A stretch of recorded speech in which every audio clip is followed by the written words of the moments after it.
mu gihugu cy'imisozi ya Efurayimu hari umugabo witwaga Elukana watangaje kubwo kugira abagore babiri. Penina na Ana ariko agakunda Ana, akamukunda kandi nta mwana afite. Bikababaza Penina nawe si ukumwitaho kuko Ana Imana yari yaramuze ikindi byara. Ana arasenga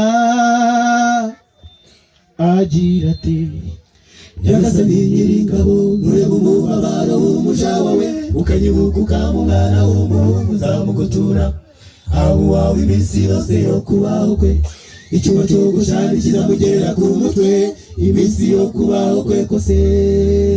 Ibyo yabivuga agasengera mu mutima, ibimwinyeganyega ariko ijwi nirihinguke.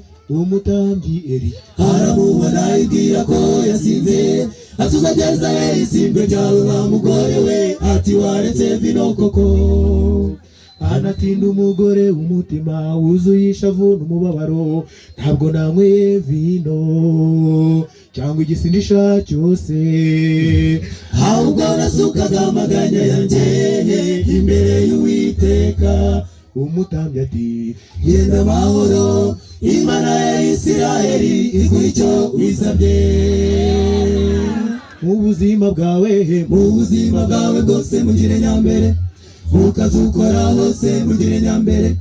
Ntateze kuguhemukira, haricyo yakuvuzeho, haricyo yaguhamagariye ugomba gusohoza.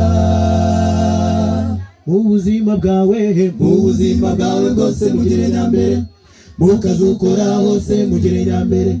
Ntateze kuguhemukira, haricyo yakuvuzeho, haricyo yaguhamagariye ugomba